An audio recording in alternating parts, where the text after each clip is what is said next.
welcome back. As you can see, we are not in The Sims 2 today. Oh god, it might have been weeks ago. I don't know. I'm sorry. Time is irrelevant to me. But at some point, someone asked me if I would show my randomizer for Adirin, and it was really badly, it needed to be updated really bad. And rather than do my homework today, I decided that I was going to do this instead. And I was just going to go over the likes and dislikes, but whatever, we're doing the whole thing. So this is a very basic Excel file. It is not fancy at all. It is not schmancy. It's basic. And I am going to upload this to some file share so you can download it if you would like to. But yeah, like I said, very basic. This first page, Sim Generation 101. You have your gender. This doesn't have to apply to what they identify as. This is just strictly which button do you click in CAS. That's it. That's it. That's all I'm holding it to. Name begins with, it's just like the first letter of their name. I don't think that's very complicated. Age, I do have a couple like extra ages in here just because the way that I play, so I split teenagers up into young teen, older teen, and adults I split up into, I don't have university and Adirin, but young adult, adult, middle age, empty nester, and then finally elder. And the reason why I do that is I play with Hat's aging mod, which is extremely long, and it does not make sense for somebody newly turned to be an adult to be same headspace as someone who has teenagers. Like, no. So for me, that just gives me a place to start at. Skin tone, I have obviously the 4 defaults, S1, S2, S3, S4, and I also just have, my system's going weird today, but just the creator names, essentially. Sometimes if it's a particular set that I like the Ren Simpu, it's there, but these are the creators whose skin tones I have in my game. Needle Cream got 2 sets, because that one set's really big. But yeah, just the creators. So in this case, it was my choice, but say I rolled Pooklet, I could pick any of the Pooklet skin tones that I have in my game. It still gives me enough choice, but at the same time, there's a bit of limitation to it as well. Weight is, again, just what button you click, so max is average, max is fit, max is fat. You can't click max is fit, but you can fix it. Body shapes. Body shapes are, you're probably wondering, because if you've seen me play my game, I don't play with body shapes, but at the same time, it bothers me to not know what they should look like in my head, so I have my, in theory, if I was actually not super duper lazy, what their body shape would be. So in this case, since we have a male sim, Maxis. If he was female, CPU. Just depends. But it helps in my brain figure out what they look like. I don't actually implement it though, because it's a lot of work. That's a lot. It bothers me if the skin tones don't work. It just, no. Too much. Then we have height, 4'10" to 6'6". Obviously the middle one's kind of, I repeated a couple times just because that should be the average. Next up is, what does their face look like? Got the face shape, brow shape, eye shape, nose shape, cheeks, mouth, and chin. And you can see, again, it's not like super duper specifics. Like cheeks, it just says appled. There's a lot of different ways to have appled cheekbones. Mouth, a small lower lip. Again, there's a lot of wiggle room. Maybe their whole mouth is small. Maybe their top lip's super big. I like the variety mostly because if it gets too specific, you can end up with some weird looking Sims. So it gives you a direction without giving you a hard limitation. Next up is kind of coloring, so hair color, hair texture, their preferred length of hair, eye color, and then other things in facial features. So in this case, the Sim would be blonde. I would have their choice of hair texture, have kind of shaggy hair, unusual eye color, and heterochromia, which that actually pairs out pretty well there. And I have, I think, dark, bright, a couple other ones that are not technically colors, just because, again, I like to have some choice. For other facial features, it's things like freckles, birthmarks, moles, scar, actual physical things that would be genetic, I guess? I don't know. But yeah, just a couple interesting things. The sim would be a family fortune sim. The personality would be the first row, which is sloppy or neat. They kind of are somewhere in the middle. Second one, I would get a pick, or middle. So yeah, they're kind of an average sim for the most part. But they could either be like super duper neat, super duper sloppy, kind of in the middle, my choice. Like, it just, you got so many points. It gives you a rough place to go on. Turn-ons, for all of them, I have physical, superficial, and skills and mortality as options, and then I can pick within those options. Only because it really annoys me, and like, you roll the same thing. It's like, say, it rolls vampire. Well, that's annoying. Now I'm going to re-roll the whole thing, and then it's going to re-roll everything, and just, no, it annoys me.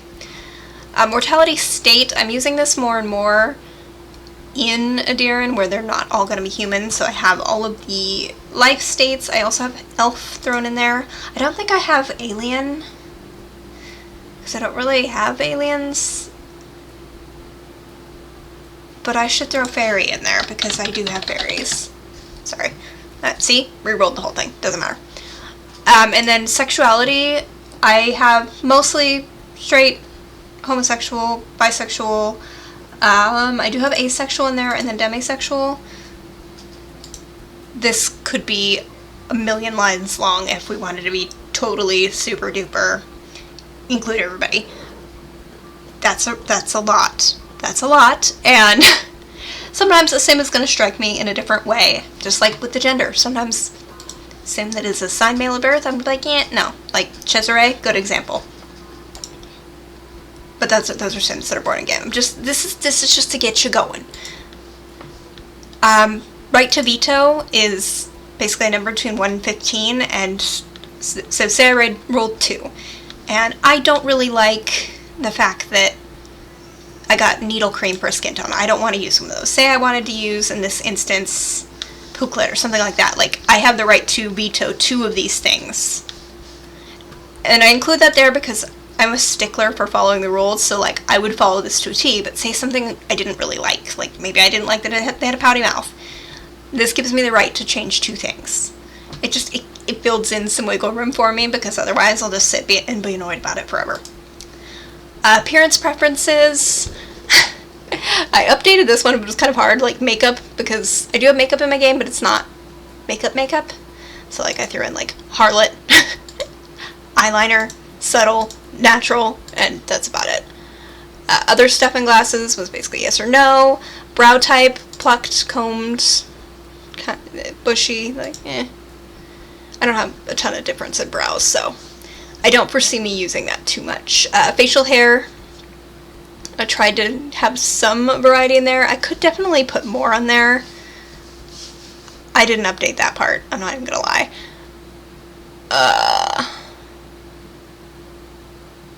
Oh, that's stubble. Oh my gosh, I'm an idiot. That's stubble. This is facial hair. But yeah, I didn't update either of those, really. Not gonna lie. I could, but I don't really use this page. I do sometimes, like, especially for style, I do, because just like how I'm gonna dress the Sims does help me. Classic medieval garbage, probably my favorite. But yeah, this is just what do they look like. And the last is do they wear jewelry, yes or no. Likes and dislikes is the one that people were the most interested in. Basically, I assign all Sims 4 kind of description type deals to help me not only dress them, but choose how they would decorate their living spaces. So they would have a favorite color, material, a descriptor, and then an actual style. So in this case, the Sim likes the color yellow. They like brick. They're kind of garish, and then it would be my choice of style. You can see here, this is a really wide variety of styles. That's because Adiran is not set in any particular time, place, nothing. It is just fantasy nonsense with a sprinkle of realism. So it gives me, again, just, if I roll Elder Scrolls, okay, I've got plenty of stuff pulled through from the Elder Scrolls series. I will use a Skyrim set, or an Oblivion set, or something like that. Or Adirondack. Okay, I know what that looks like. I can fit that in a medievalish setting. It's fine. It just helps so that all of the houses and all of the rooms don't all look the same. And it also brings variety in, say, I've got all these houses built a certain way, a new Sim comes along and say their style's totally different. Well, if their house is already Art Deco and they're growing up in that house, obviously they're not going to change the whole entire house, but they can inject their own style into it. If, say, they roll Tuscan, like, they could bring that into it, and so it's going to be, especially a couple generations in, I hope there'll be a lot of blending. It'll be interesting, I hope. I mean, it already kind of is, but more interesting. And the last page is on the inside, so how many skill points they start with, how many badges they would start with, what their one true hobby is. I don't go by what the game assigns them, I always roll, because I prefer it to be more random. If they're addicted to anything, what their fertility level is. Location preference is like where they want to live on the map if they have a choice. Obviously, they don't always have a choice, but it helps. And then traits. Not all of these traits are going to have the actual little traits in game, which oh gosh. Hex something pyramid, I don't know, it's super duper late. I will leave a link down to the traits mod below, but there's a lot of traits. Not all of the ones that I have in here have accompanying traits, which is fine. It's just, again, to help me judge what their spaces should look like, how they should dress, and to a certain extent how they're going to behave in the game. And just in terms of how they're going to act. Are they going to willingly go along and get married? Is this sim going to go outside? No. Are they going to have a conservatory? Maybe. Just things like that. And that's basically it. That's my little file. I use probably this page the most often. I don't use this one too much anymore because I'm not generating new sims. I already have way too many sims. But I will use like body shape for newly born sims, and I will use, you know, preferences in terms of texture, hair length. If they're going to have other facial features, sometimes I'll roll that. Yeah, this is probably the one I use the most. And then on the inside, I use the traits. But it's still good to have, especially when I start a new sim, like save file. Because yes, I could create sims completely from scratch and be all original and creative, and but then I'm going to get so stuck on creating them that I'm never even going to play. So this is me cutting myself off at the knees and saying, no, you're going to do this. Let's just make the sims and get going. So I hope you found that interesting. Like I said, it's very basic. You can do what you will with this if you would like to use it. Seriously, tear it apart. Don't care. Not particular about what happens to it. And yeah, thank you guys so much for watching. If you want to see more of my like behind the scenes in terms of like random occurrence scenarios and things like that, I definitely can do videos on these. I'm rebuilding my Flash Note file because I got a new computer, but I can definitely show you how I organize that as well. And yeah, that is basically it. So thank you guys so much for joining me today, and I will see you in the next one.